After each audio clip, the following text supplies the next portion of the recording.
Alliance for Sustainable Solutions.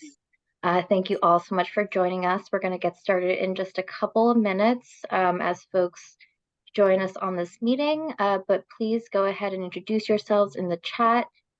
Feel free to share your name, pronoun, if you're here with an organization, what organization you're with or affiliated with, and where you're coming from tonight or zooming in from. I'm zooming in from Peekskill. I know we have a lot of Peekskill folks here in the room as well. And as an icebreaker for tonight, because we do have Alexis from Beyond Plastics here to talk about the Packaging Reduction and Recycling Infrastructure Act, I figured that a good icebreaker would be, what is the piece of plastic packaging that gets most on your nerves? I think this might be an easy one. I know for me, the one that gets most on my nerves, I love almond milk. I eat cereal quite a bit if I am in kind of a crunch and don't have a lot of time. So I'm constantly eating and drinking a lot of almond milk, and the bulk always comes in the plastic container. So I just end up buying a lot of the paper ones, but that's always really annoying. But feel free to share some of your annoyances, your grievances with the packaging industry, some of your the typical items that you may buy or use or wish were made of other of not plastic, of more sustainable products. Feel free to share that in the chat and get that conversation going. But for those of you just joining us, again, feel free to share your name, preferred gender pronoun, organization, and where you're joining us in the chat, as well as the answer to the icebreaker question. So we're just going to give it another minute. Produce wrapping, yes, that's a big one. Speaking of milk cartons, it used to be that you would open the side of the carton and close it, and now they have the plastic twist top. So it's just so unnecessary. Anybody remember the good old days? Like Definitely. If only we could move back to glassware and then just be able to drop that off at our local markets and reuse it that way. I'm sure there's places in the country where you can do that, even in New York. But it is 7:35, so we're going to go ahead and get started. Thank you all so much for joining us again. My name is Vanessa Gudello. I am the organizer for Westchester Alliance for Sustainable Solutions, also known as WAS. And for those of you joining us for the first time or are new, WAS is an alliance of community organizations led by Peekskill residents from all over Westchester County, working to close the Westchester Wheelbrader trash incinerator, which is located here in Peekskill Environmental Justice Community, where all of the county's trash is burned. So as many of you know, the Zero Waste Task Force meeting series is something that we just started this past year and has been going on for the last year, and has been really a way for all of us to come together who are part of the sustainability movement across Westchester in many different ways. I know a lot of us come from different local government agencies, from different grassroots organizations, or work in the environmental sustainability realm. We really appreciate you all being here, sharing your talents, your opinions, your perspectives. All of that is extremely valuable, and is what allows us to kind of grow in our political power, to grow the political will, so we can finally move towards zero waste and close and get off the dependency for this incinerator, so we can finally close it down. So for today, as many of you who have joined us in the past know, we typically have speakers. Today, we're lucky enough to have Alexis Goldsmith from Beyond Plastics, who's going to be talking to us a bit about the Packaging Reduction and Recycling Infrastructure Act. This is a campaign, a bill campaign that WAS has been a part of for the past year, that we fought very hard for. I know a number of orgs here also were a part of the fight to get this bill passed this past legislative session. We got really, really close, but unfortunately we weren't able to get it past the finish line.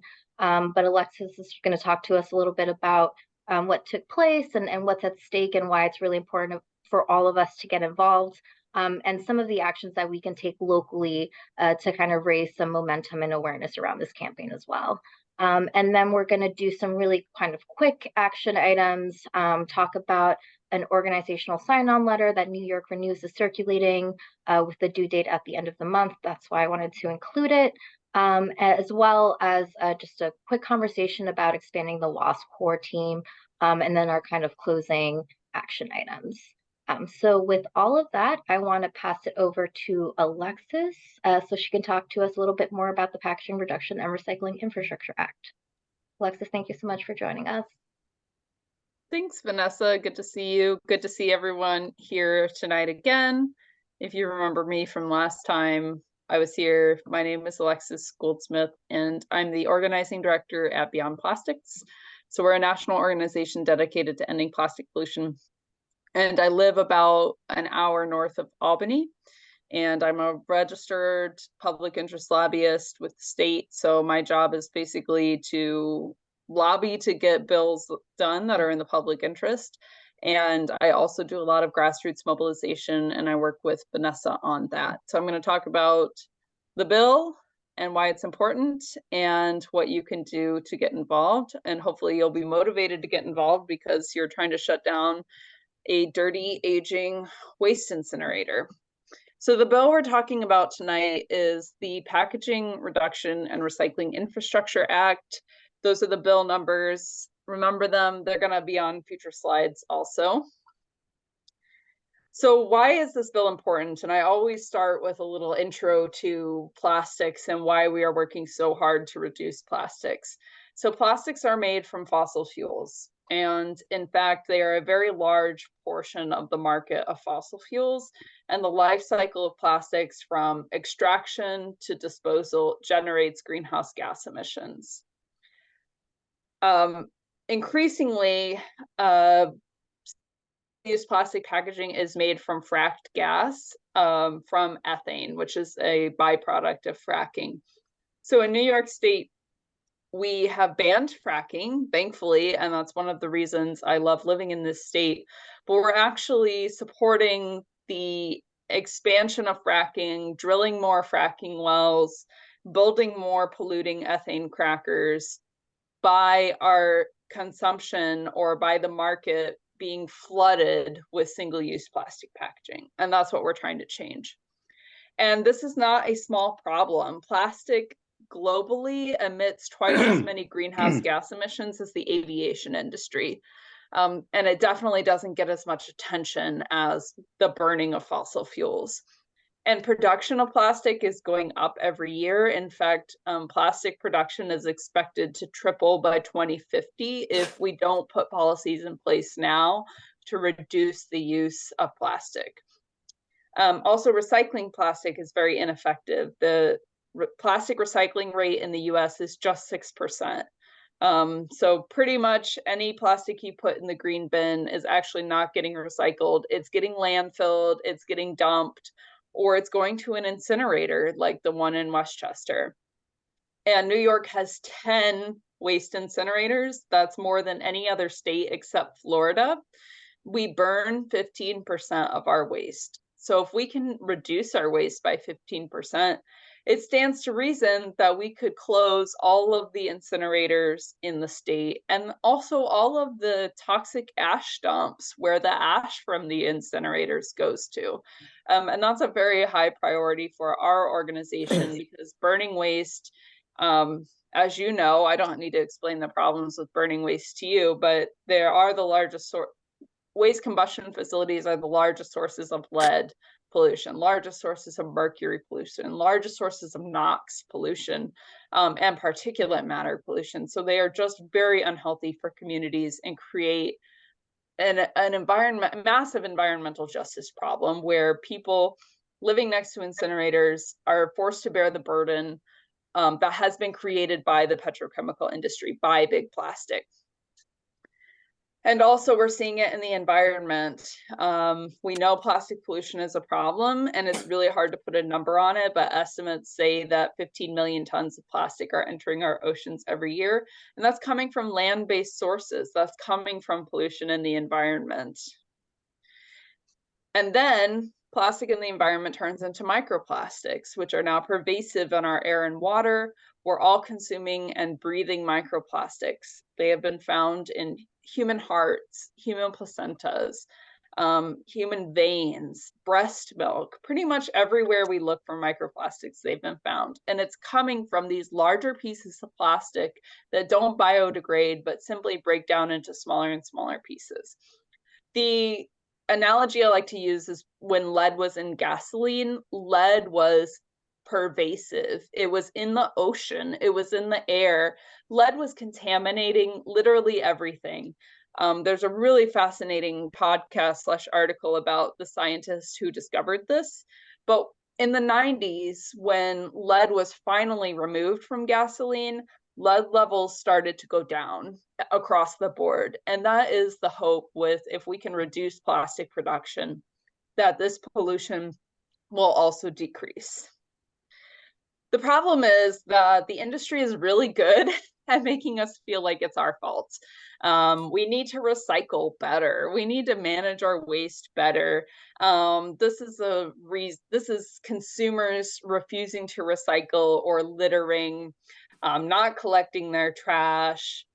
And this has been a PR campaign for 60 plus years by some of the world's biggest plastic polluters. The ad here in the middle is from the 1960s. It's referred to as the Crying Indian ad, and the actor who was in it was actually Italian. But basically, this was run by Keep America Beautiful, which is Coca-Cola and other big plastic polluters, saying it's not production, it's your fault because you litter. So that's what we're trying to change. We can't recycle our way out of this problem. We can't waste manage our way out of this problem. Plastic is unmanageable. It's not recyclable. It's not biodegradable. There's really nothing you can do with it except for landfill it or burn it. And neither of those are acceptable solutions. And then there's also widespread public support for reducing plastic use and production. I'm sure most of you, if not all of you, are on board with this. So that's why I hope you'll get involved with the Packaging Reduction and Recycling Infrastructure Act. So the bill is sponsored by your Senator Pete Harckham and Assemblymember Deborah Glick, and it establishes a statewide extended producer responsibility program for almost all packaging in the state. And I'm going to get into that here in just a minute, but the highlights of the bill are that it reduces plastic packaging by 50%. The remaining packaging has to be recyclable. Consumer brands have to pay for the waste management of their packaging, which is something that taxpayers are currently paying for. And it reduces toxic chemicals, thereby protecting communities and consumers from ingesting those toxic chemicals when packaging comes into contact with our food. So the first point, and this is the major one, any company that sells products in New York State that is earning more than $1 million in sales or producing more than 1 ton of packaging every year must reduce their plastic packaging by 50% in 12 years. And this kicks in incrementally. They can meet this requirement by switching to reusable packaging within a refill system. And then all secondary packaging also has to be reduced by 50%. So secondary packaging is like the box that the boxes of cereal come in to the grocery store, or the box that like the 12 bags of bread come in when they come to the grocery store. If you've ever worked in a grocery store, you know that products all come in like boxes and it comes stacked on a pallet that's wrapped in plastic wrap. All those boxes in that plastic wrap is secondary packaging. So we want to get at that packaging as well because it's a large source of the problem.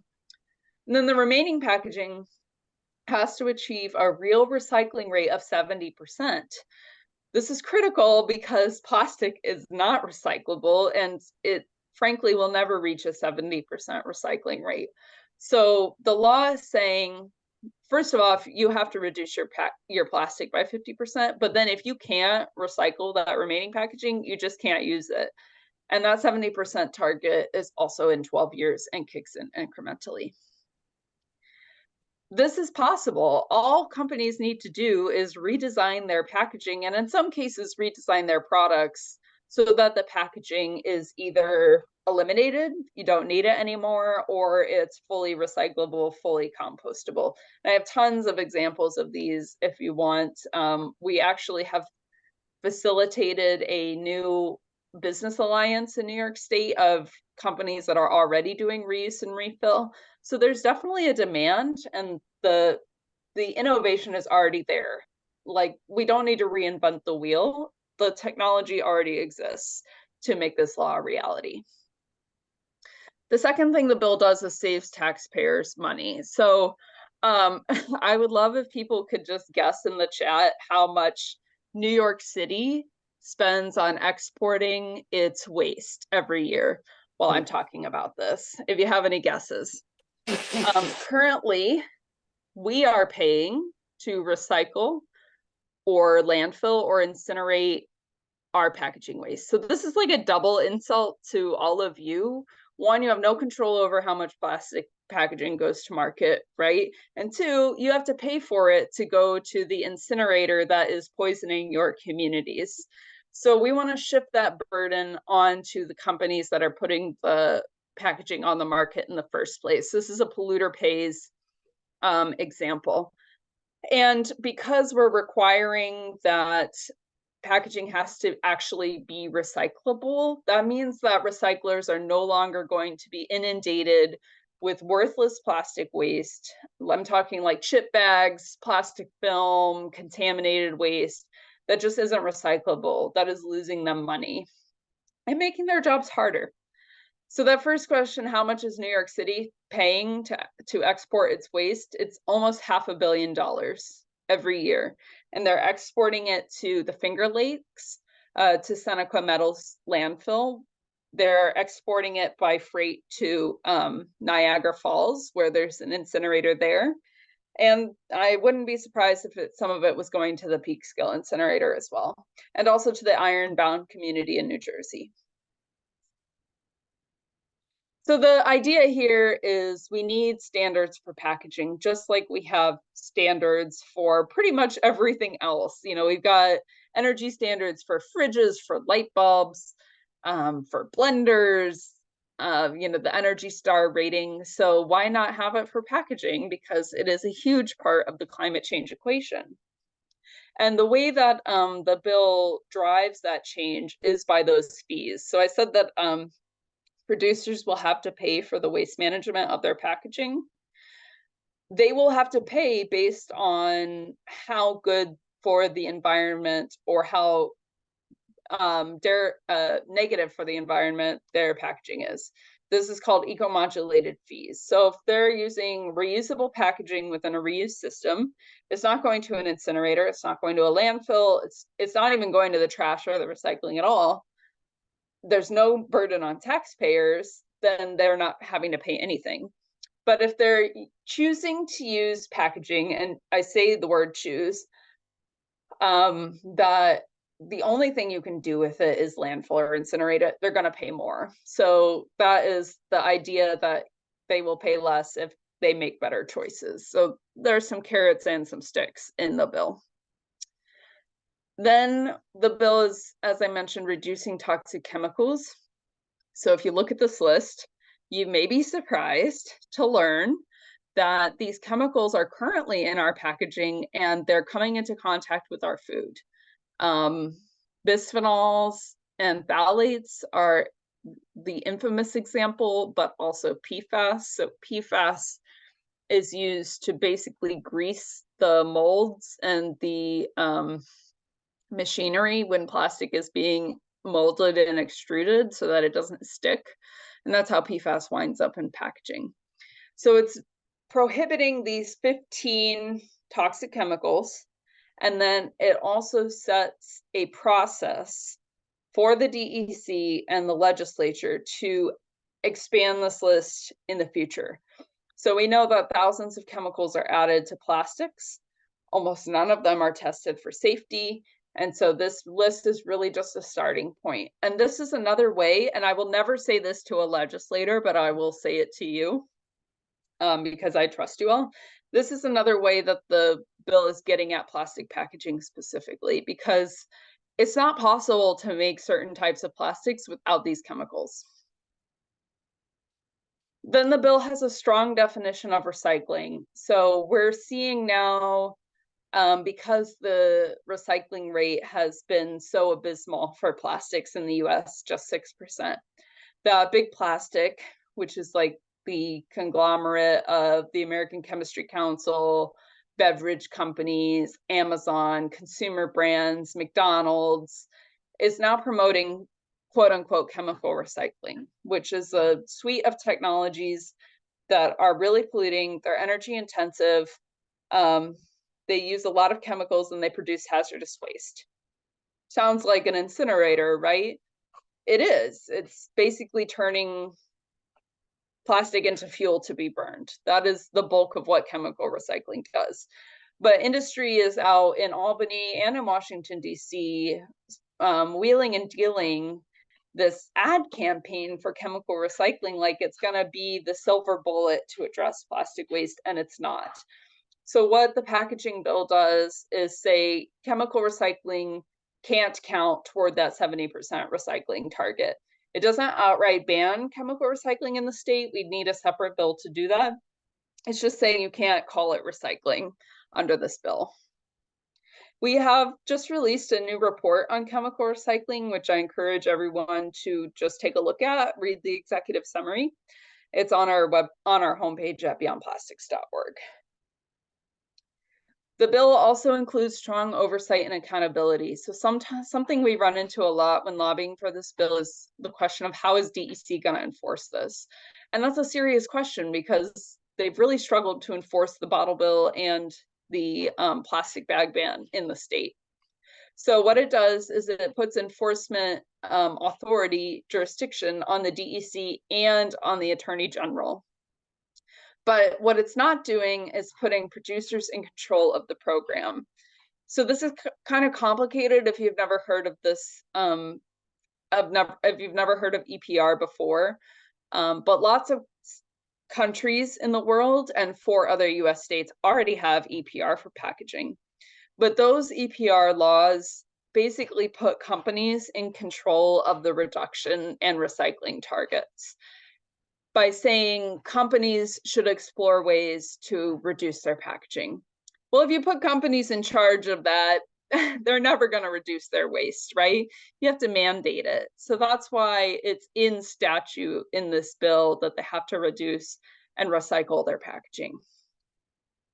So we have a campaign, which Vanessa has been a part of, and I call it a campaign because it's really a loose coalition of like 60 organizations and hundreds of grassroots activists across the state that are organizing to pass this bill and the expanded bottle bill.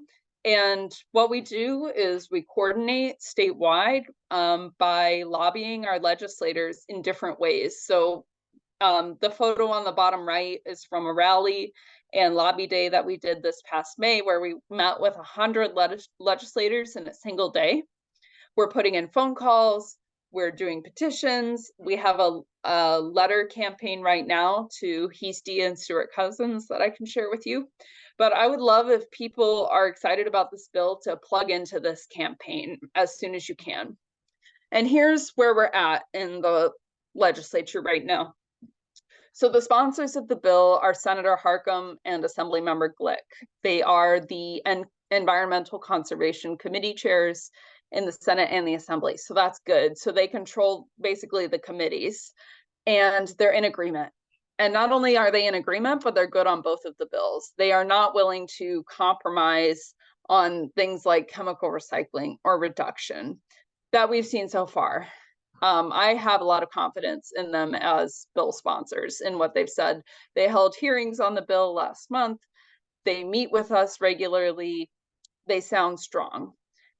In the Senate, we have 34 co-sponsors, and that's a majority. So if this bill were to come to a vote today in the Senate, it would pass. We're just 4 away from getting a majority in the Assembly, and that's very, very exciting. And I think we will get there.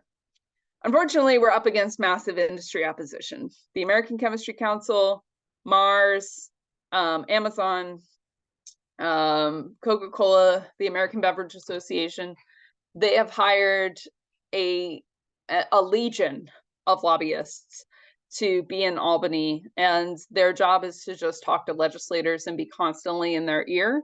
And us as public interest lobbyists, as constituents, as grassroots activists, are the firewall against that influence. And it's very difficult to counter it, because I understand people have to take time off work and travel to get to Albany, and that's really difficult. So there's lots of ways to plug in if you want to get involved. The legislative process is right now, we just had a hearing on the bill last month. That was very positive.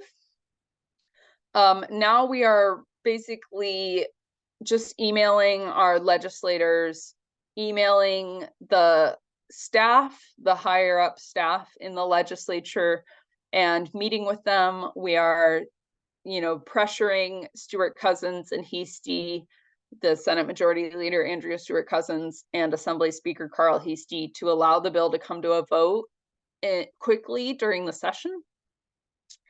But really, we hit the ground running in January. That's when budget season starts. So if you're familiar with the session, the governor proposes the budget. She sets the agenda for the budget.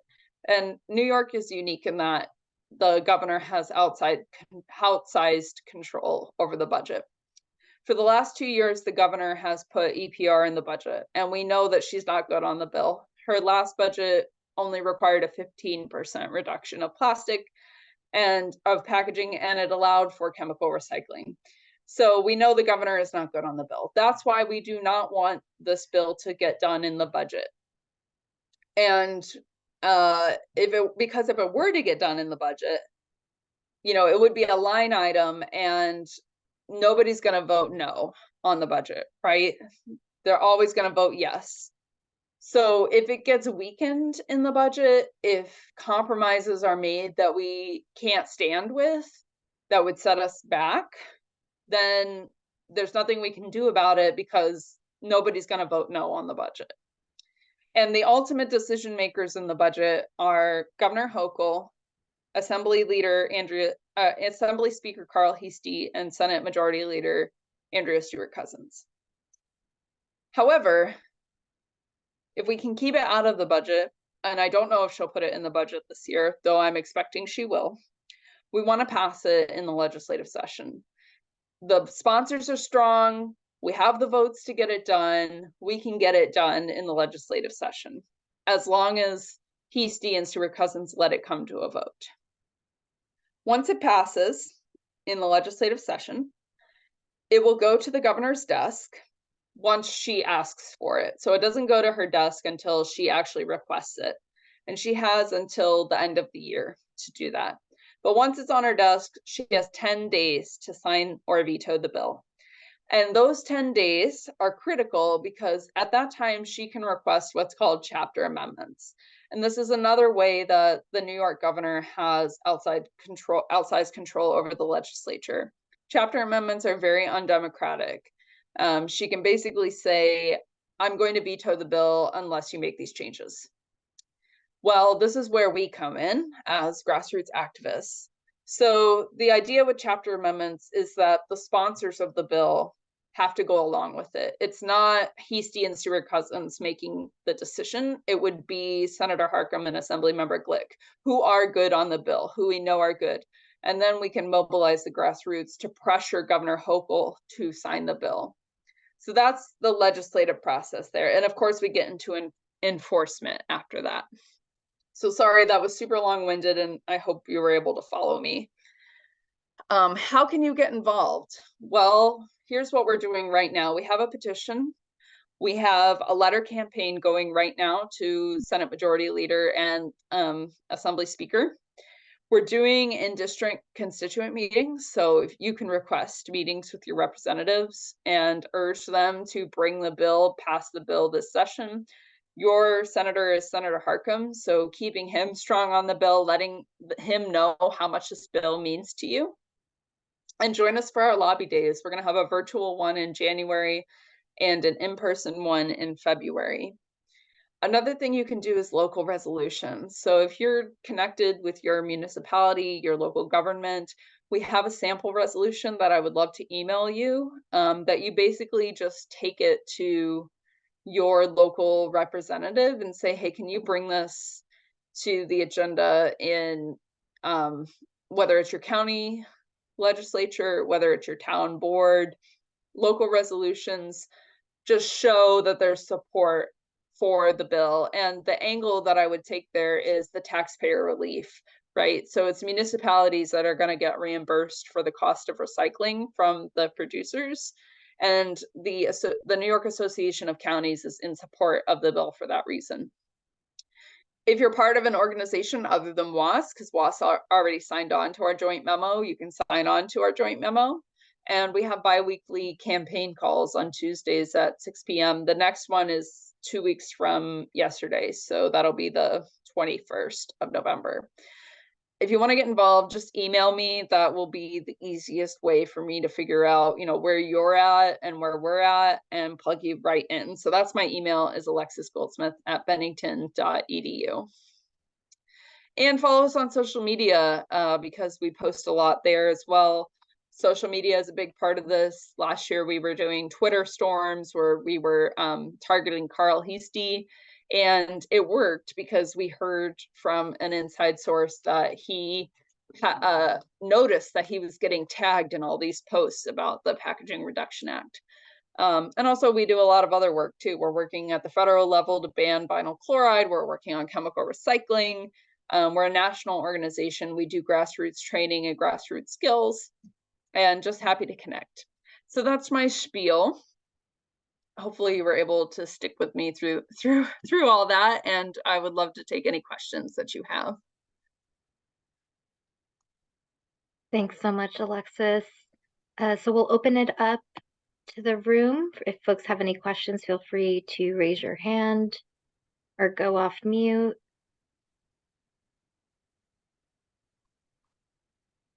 Does anyone have any questions for Alexis? Oop, Judy. I heard that recycled plastics are even more toxic being recycled than they were before they were recycled. Is that true? What's going on with that? That is what research is telling us. And there's an excellent report from Greenpeace that came out, I want to say in May of this year. It came out in the spring of this year, that basically there's 3 pathways that recycling plastic makes it more toxic. One, there's already chemicals in plastic that are toxic. And when you recycle them, you're combining those chemicals and potentially even concentrating them. 2, plastics absorb. They're not inert like people believe they are. They absorb chemicals. So bleach bottles are absorbing the bleach. Pesticide bottles are absorbing pesticides. So if you have a pesticide bottle going into the recycling and it's getting combined with other things and like getting made into a beverage bottle, that's not good. And then the same is true for bacteria. Plastics absorb and can spread toxic bacteria. And then the third way is like chemical reactions through the actual recycling process. So different chemicals reacting with each other during the recycling process, creating new toxic compounds.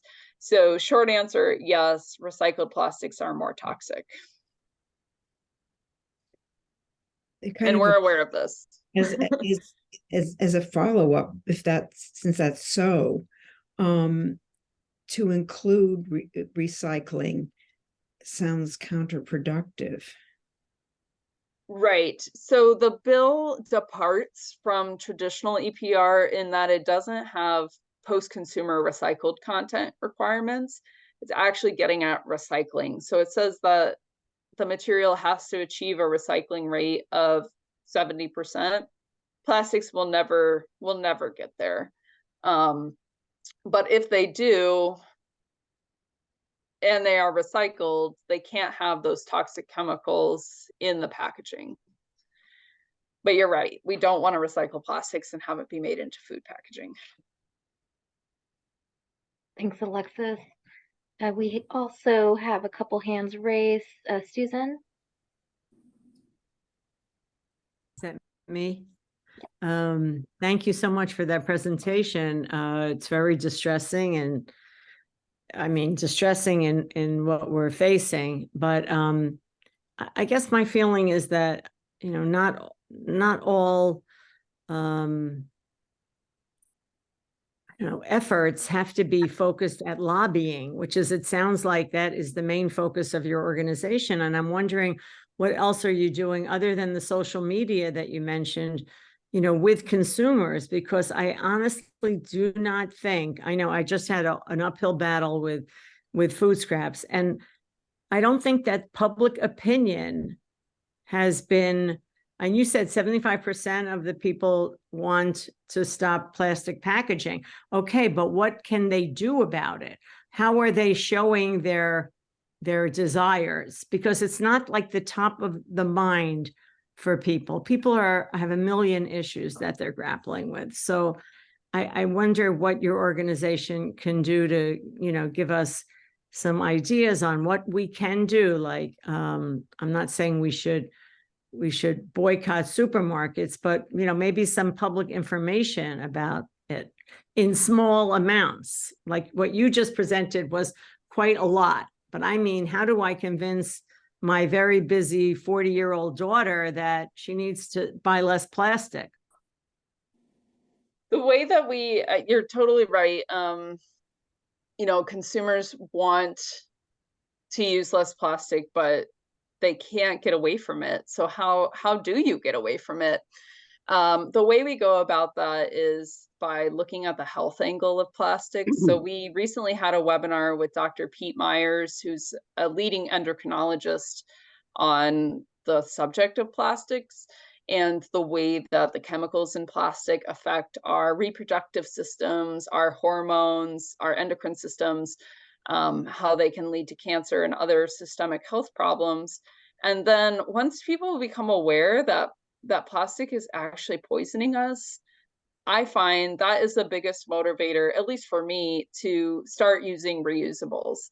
So a great way to start is, I have not used a single-use disposable coffee cup in years, because that coffee cup is made of paper, but it's lined with plastic. And when you put hot coffee in it, hot tea, it's leaching those chemicals into your food, into your drink. So I take my reusable, I don't have it here, my reusable coffee mug everywhere I go, reusable bags. I don't use just single-use disposable takeout containers for the same reason, if they're made of plastic, because I don't want the chemicals leaching into my food. I don't wear a plastic mask because I'm inhaling microplastics, right? You should wear a mask in public if you need to. I could wear it in certain situations, but I try to use a cloth mask. So once people realize that they're inhaling it and they're being exposed to it, they're more motivated to find ways to avoid it. Vanessa, But in general, we have no control over how much plastic we're consuming. Vanessa, can I respond to, I think, Terry's question about what people can do? If we have a couple of other hands raised, if you could just give us a moment, and we'll get through the questions, and then we can get through some of the questions on the chat. But Alexis, thank you for that response. Gina, I see your hands raised as well. Hi, I was just wondering what officials are saying who are opposed to the bill, or what reasons they're giving. So there's a couple of them. One is that it burdens companies, or they won't be able to reach it. But in response, we say, look, there's more than a dozen companies in New York State already that have gone completely plastic free already, and they're actually earning money, earning a profit. And the technology already exists. Like, we don't need to reinvent the wheel. The big one that we're facing right now is chemical recycling with the American Chemistry Council. If that provision that prohibits chemical recycling from counting as recycling is amended, then the 70% recycling rate for plastic goes out the window, because they can take all that plastic, turn it into fuel, and say it was recycled when it wasn't. So we have assembly members and senators who are carrying water for the American Chemistry Council saying, We need to allow for chemical recycling. It's part of the solution. Plastic to plastic chemical recycling. And they're just wrong because this technology doesn't work, and it's never going to work to achieve recycling for plastics. So those are the two big ones. Thanks, Alexis, and thanks, Gina, for that good question. Terry? Oh, Terry, we can't hear you.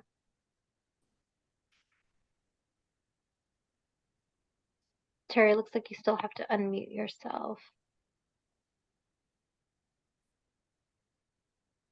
Yeah, did you Oh, yeah. did you mean me?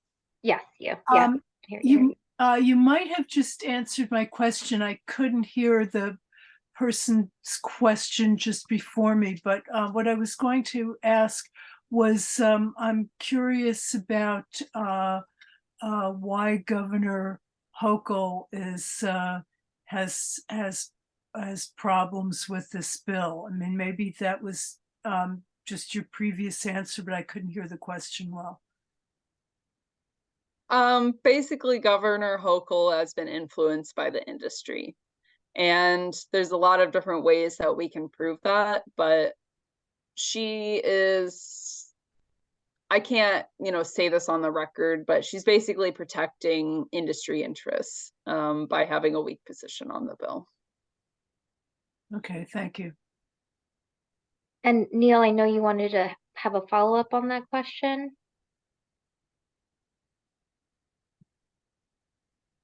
Neil Feldman, do we still have you on the line? Yes, but at this point I can wait. Not a problem. Did you have a follow-up to Terry's question? Well, I'd like to respond on two things: on what people can do, what organized citizens can do, and then I'll wait for another comment about how this bill does or does not help shut down the incinerator in Dutchess County, which is a different issue. It's more a discussion than a question. But in answer to the question of what citizens can do, companies that make this packaging will act very, very quickly. One of what I see as a shortcoming of the bill is that it puts all manufacturers with over $1 million worth of business in a year responsible. Those companies produce 0.000999 amount of the pollution that we have to deal with, both the air pollution and the physical, the more physical thing, materials. And the companies that have $100 million annual budgets and more, they produce 99.9999% of the pollution. So the bill is miscued, and I think it's structural because this helps the big corporations. It takes them off the hook by spreading the taxes, the fees, and all of that stuff on really small mom and pop companies. $1 million is for a business is virtually, not a virtually, but many businesses are there. Also, industry will respond immediately to the right signals. And I can give two examples. The first is what happened with the aerosol cans 20, 30 years ago. They did this incredible damage to the ozone, which subsequently has been healed, if not healed, I don't know. And they were banned. And in the build up to the date that it was banned, I forget the exact date, industry maintained and lobbied and said, we cannot produce our product. It's not fair if we can't use the aerosol can. But the day after aerosol cans were banned, they had their products on the market with non-aerosol containers. And that's what we have to do because we're in an emergency. And I don't think this EPR law is going to help. If we want immediate change, we have to organize to tax tax plastic, and you'll see an immediate reduction, if not elimination, of hybrid plastic packaging, which are almost impossible to recycle. And we'll get rid of a lot of frivolous plastic all in one swoop. And one other example of how a local ordinance or statewide or county ordinance can help is if you have a county ordinance that bans one-way plastic tableware, what will happen is that the immediate, the people who buy that stuff, schools, cafeterias, the Army, everything that goes on in Dutchess County will switch to recyclable, rewashable plastic food containers. And it's happening all across the country. There's one terrific company called Plastic Free Restaurants, and now they're Plastic Free Schools. So these things can happen immediately in your school system. You could ban this stuff and they save money because you keep reusing the plastics hundreds of times. You create jobs in washing and sanitizing. And in fact, there are grants available for school systems and cafeterias to get grants to put in washing systems in institutions, grant money. So that's what citizens can do. They could get their kids to demand from their teachers that they stop using all the garbage, one-way things. And that's where there are a whole list of practical things, but the conceptual idea is that you have to tax or ban what you don't want, and you will get immediate results. And that's where I think legislative activity, we should focus our legislative. Neil, I love the message about reusables for schools and cafeterias, and I love plastic-free restaurants. They subsidize non-plastic alternatives for like takeout and schools and Meals on Wheels. I do just want to respond to the plastic tax idea. So it's our opinion that plastic taxes won't work, and we actually don't support them. And the reason is because where we've seen taxes implemented, they actually disincentivize the bans on plastic. So a prime example is the city of Chicago put a tax on plastic bags instead of banning them. And the use of plastic bags went down, and then it flatlined. But now the tax from plastic bags is going to the general fund for the city of Chicago, and they're reliant on that money. So now they're actually disincentivized to eliminate plastic bags. That is so easy. And that's so easy. The other thing is, I just want to finish. The other thing is when you put a tax, the EPR law basically does put a fee for packaging for companies. They have to pay to manage their plastic waste. And that's going directly to municipalities to reimburse them for recycling, for landfilling, for incinerating. When you put a tax on something, and this is true also with carbon taxes and stuff, it just becomes the cost of doing business for companies. I lived next to an incinerator for 3 years. I had to move to get away from it. That incinerator had been fined, millions of dollars. It would just the cost of doing business for them. So I definitely support bans on plastic. And if anybody has a model bill to ban plastic packaging, let's see it and we'll get behind it. I think that's just a different school of thought. Thanks so much, Alexis. Really appreciate your response. I see that we have Assembly Member Steve Otis here with us, and he has his hand raised. Thank you, Assembly Member Otis, for making it tonight. Thanks, but maybe we could let the people that were ahead of me online, they can go first and then I could talk. Is that okay? I don't want to cut the line. No worries. We appreciate you waiting. Thank you so much, Steve. I see we have Jackie next. Hi there. I was wondering what your opinion on TerraCycle is. It's a program we have in some of our schools, and I was just wondering if you have an opinion on it. TerraCycle is the Theranos of recycling. And you should look up TerraCycle and the last beach cleanup to see how they've basically scammed people into paying to recycle their packaging. People who have really good intentions and want their packaging to get recycled, it winds up in like incinerators and like the illegal waste trade in Turkey. It's a really interesting, and there's a whole documentary about it. I feel the same way as you. It's just a question of educating others. Let me see if I can I'll find the article and see if I can put it in the chat about how it's a scam. I'd love for the PTAs to stop spending money on TerraCycle brigades. Thanks, Jackie. We still have a couple hands raised. Julia?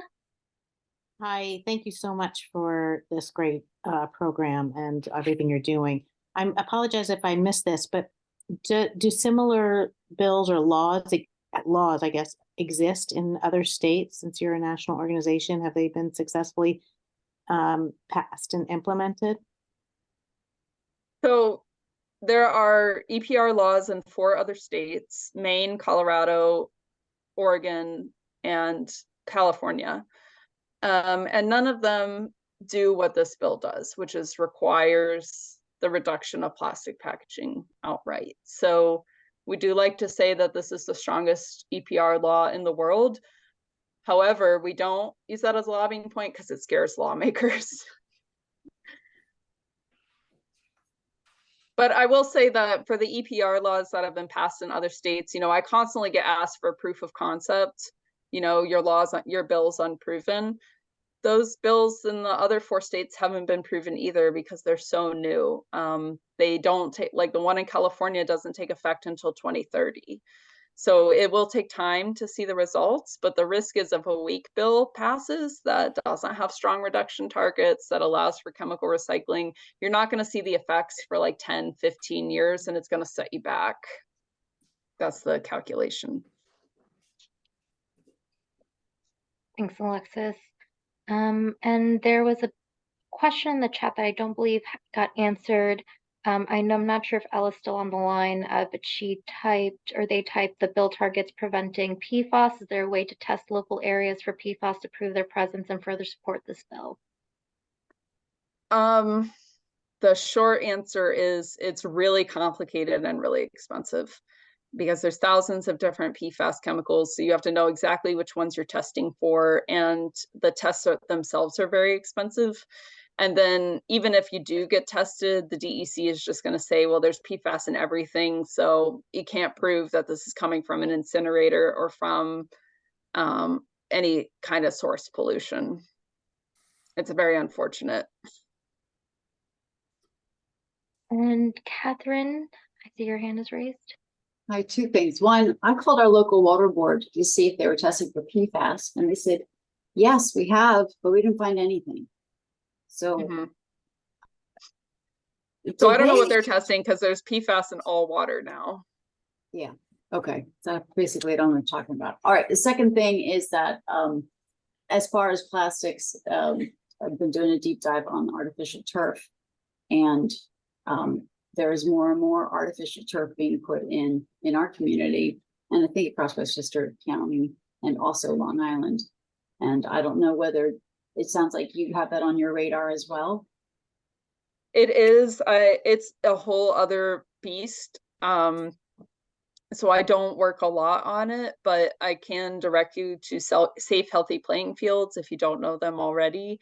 And I can give you the basic talking points about why artificial turf is bad. But currently we're working on a model bill to ban or put a moratorium on artificial turf, but we don't have a lot of resources yet, unfortunately. I have a fact sheet I can share with you. I would love to see the fact sheet, but I think I've kind of got it at this point of what's bad about it. Okay. Thanks. So anything you can share would be great. Catherine. And last but not least, we have Assemblymember Otis. Well, thank everybody for the organizing the great Zoom, and Alexis, who I'm a fan of Alexis and a fan of Beyond Plastics. Great presentation. And not only did Alexis do a great presentation, she answered all the obscure questions with hard facts and science, which is great. a couple of things I wanted to highlight. We had a very a good quality hearing 2 weeks ago in Albany. One day on the bottle bill, one day on the packaging bill. And so I think I can tell you within the legislature, these were joint Senate and Assembly hearings. And we're very serious about trying to get to a resolution on this. Last year, it was in the governor's budget, and Beyond Plastics and many of us in the legislature lobbied against including that in the budget for the reasons that Alexis highlighted earlier, that generally policy issues in the budget weakens the ability of the legislature to hold firm on the details that are often important on a bill like this.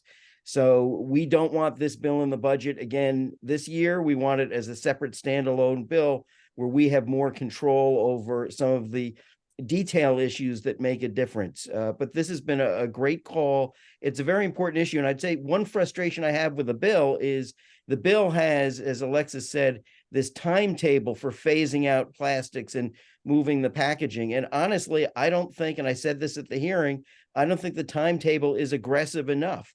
You see many companies on their own with no legal requirement moving to get all this stuff out of their packaging voluntarily. It's very doable. And so one frustration I have is honestly, the bill could be tougher, but we'll get what we can get. Thank you. Thank you so much, Assemblymember Otis. We really appreciate your support on the bill, and for really holding the line to ensure we can get the strongest standards and regulations in possible. I know that we're a little close to time. I want to ask folks if they can stay an extra 5 minutes. I think we can get through the entire agenda. But before we end this portion, are there any folks I missed or any last minute questions? I think I went through everyone who raised their hand. Have a plastic-free Thanksgiving. Yes. I wish that for all of you. Okay, if not, then I just want to say thank you so much to Alexis for joining us tonight, for making the time and really providing us with a comprehensive overview on the bill, the campaign, and how folks can plug in. I know it's been a pleasure working with her for the last year.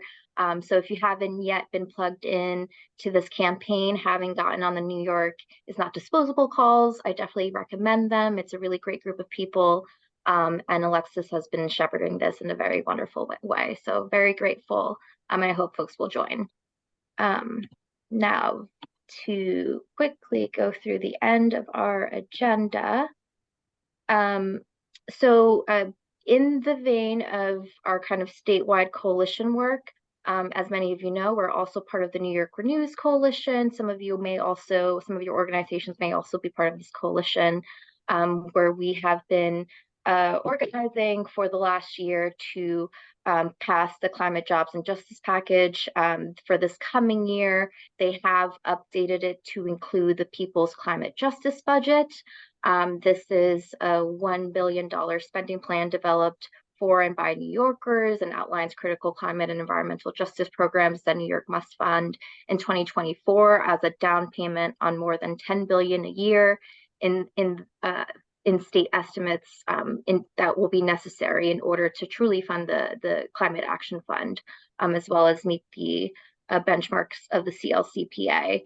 If you want to learn a little bit more, please visit the sign-on letter link that Courtney will go ahead and paste in the chat. She'll also paste a couple of other links that will tell you a little bit more about this, the climate justice budget. There are a number of budget lines that you can take a look at, as well as the overall Climate Jobs and Justice Package, which does include the New York Heat Act, the Just Energy Transition Act, and the Climate Change and Superfund Act, which I know some of us have been involved in trying to pass this past legislative session. Weren't able to get it passed, but are hoping to get it passed this next coming session in 2024. So if folks can take a look at that, the due date to sign on to that letter is on November 28th. Feel free to send me an email if you have any questions on that, and I can forward that over to the New York Renews team and make sure that you have your questions answered. And lastly, we would like to extend an invitation to you all on this call, or perhaps anyone that you may know that is working on sustainability issues here in Westchester, that may be interested in working more closely to move Westchester towards zero waste and closing down the trash incinerator. Aside from these zero waste task force meetings that we have on a monthly basis, we do have a close core team made up of a lot of the founders of this organization who meet on a weekly basis. At the same time, same day on Wednesdays via Zoom to kind of do work sessions, find out updates on some of our different coalition works, divvy out some of the different action items that we may have in terms of local and county advocacy. We've been doing quite a bit of advocacy on the county level and have meetings we have had meetings with the county executive that seem very promising, and we don't have anything to share publicly, but we are hoping that in the next coming weeks or months or so, we may be able to share a commitment from the county and some type of multi-year waste diversion goal for Westchester. And these are all details that we talk about and strategize around at our WASP core meeting. So if this is something you're interested in finding out more of, or think that you or your organization can plug in and really help us get off the ground, then please feel free to let us know in the chat or raise your hand. Courtney will take note and make sure that we reach out to you. Otherwise, feel free to email us at the wasppeekskill@gmail.com email. Our next meeting will be taking place next Wednesday, November 15th. Again, that's at 7:30. If you send us an email or if you indicate in the chat that you're interested, we'll make sure to send you a Zoom invite. And as we usually, as how we typically end our meetings, just a reminder that if your organization has not yet taken action, there's a number of action items that we as WASP have been organizing around to really build the political will around shutting down Westchester Wheelbrader. For one, we do have individual sign-on petition. If you are individual that lives in Westchester that would like to see Westchester County put out an RFP to hire a zero waste consultant to come up with a transition plan off of incineration and towards zero waste, then please feel free to visit that link to sign on to our petition. We also have a sign-on letter that we've been circulating for organizations, businesses, and local leaders. Thanks to all of you, we've had over 60 organizations from across Westchester County, as well as businesses and a number of local electeds who have signed on to that letter. At our last meeting with County Executive Latimer, we shared that letter. We were very proud of it. And we do believe that it's been a very powerful tool that has gotten us as far as we have so far. So a really big thank you to those of you who have signed on. And if you know of other organizations that have yet to sign on, please do send it around. And of course, we are asking all of you to help activate your community leaders. We just had a local election. Many of you may have some new county legislators, or may want to just let your local elected official be aware of the fact that we are getting rid of our waste here in Westchester by incinerating it in Peekskill, and that we are looking to move off of incineration and towards zero waste, and we really need their help to advocate on the county level so we can get the resources to do so. So we've created an email template that you all can use to send to your local officials, your local leaders, asking them to sign on to that letter so we can continue to build that political will. And then last but not least, just a reminder that our next Zero Waste Task Force meeting will be taking place on December 13th at 7:30 p.m. So look out for an email update on that. And with that, I just want to thank all of you for joining us tonight. I do want to say, very quickly that this is actually going to be my last Zero Waste Task Force meeting for a while. I'm going to be taking a leave of absence to travel to Columbia for a couple of months, but it's truly been a pleasure to work with you all. I'm really, really grateful for the interest, enthusiasm, and passion that so many of you have brought to this campaign and this movement to end trash incineration in Westchester County. And with your help and continuation or continued participation in this work, we hope to be able to reach that goal in the coming future. So thank you all, and I hope you all have a good night. And we hope to see you next month.